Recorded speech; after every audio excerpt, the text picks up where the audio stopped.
ఒక నెల మనం ఓర్చుకున్నట్లయితే, దేవుని గట్టిగా పట్టుకొని దేవుని విశ్వసించి దేవుని గట్టిగా పట్టుకున్నట్లయితే ఆ వాగ్దాన ఫలం మనం పొందుకుంటాం. హల్లెలూయా.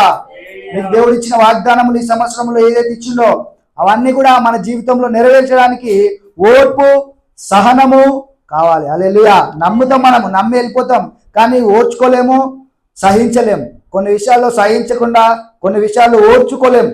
కానీ దేవుడు ఏమంటున్నాడు, ఈ వాగ్దాన ఫలము నెరవేరాలంటే మీరు ఖచ్చితంగా ఓర్పు సహనము కలిగి ఉండాలంటున్నా. హల్లెలూయా. ఈ సంవత్సరంలో మనకి ఇచ్చిన వాగ్దానములను మనం నెరవేర్చుకోవడానికి ఈ మాటలు మనం జ్ఞాపకం చేసుకోవాలి ప్రతిరోజు. అవును ప్రభు, అబ్రహాము నమ్మిండు, ఓర్చుకున్నాడు, సహించాడు, ఆ వాగ్దాన ఫలం పొందాడు. హల్లెలూయా. కాబట్టి అబ్రహాము తోటి వారసులమైన మనము కూడా అబ్రహాము వలె సహించి, అబ్రహాము వలె ఓర్చుకొని, అబ్రహాము వలె నమ్మి ఆ వాగ్దాన ఫలములను మనం కూడా పొందుకోవాలి. హల్లెలూయా. రోమీయులకు రాసిన పత్రిక 8:32.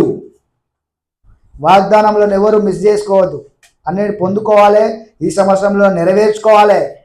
ఓర్పు సహనం కలిగి మనం నెరవేర్చుకోవాలి. రోమీయులు 8:32.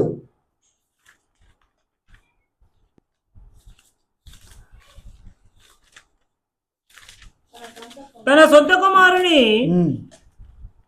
అనుగ్రహించుటకు వెనుక తీయక మన అందరి కొరకు ఆయనను అప్పగించిన వాడు ఆయనతో పాటు సమస్తమును మనకెందుకు అనుగ్రహింపడు. హల్లెలూయా. దేవుడు మనకెందుకు ఇయ్యాడు అన్న ఇక్కడ ఏం రాయబడిందంటే, కొంతమంది ఏం చేస్తారు అంటే, నాకు దేవుడు కొంచెము ఇవ్వడం లేదు, అది ఇవ్వట్లేదు, ఇది ఇవ్వట్లేదు, ఇది ఇవ్వట్లేదు, అది ఇవ్వట్లేదు అని చాలా నసుగుతూ గునుగుతూ ఓర్చుకోకుండా మాట్లాడుతున్నారు. అయితే ఇక్కడ ఏం రాయబడింది, తన సొంత కుమారునే అనుగ్రహించుటకు వెనుక తీయక మన అందరి కొరకు ఆయనను అప్పగించిన వాడు ఆయనతో పాటు సమస్తమును మనకెందుకు అనుగ్రహింపడు. హల్లెలూయా.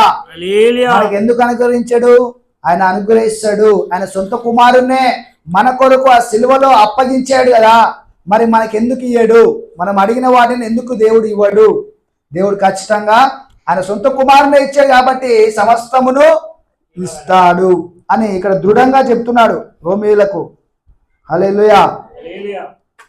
ఫిలిప్పీలు 4:19. అంటే దేవుడు నిశ్చయంగా చెప్తున్నాడు, నేను ఖచ్చితంగా ఇస్తాను, నా కుమారుడిని నేను మీకు ఇచ్చేశాను కాబట్టి మీరు ఇక ఓర్పు సహించడము ఇవి రెండు నేర్చుకోవాలి. నేను ఖచ్చితంగా మిమ్మల్ని ఆశీర్వదిస్తాను, మిమ్మల్ని విస్తరింపజేస్తాను.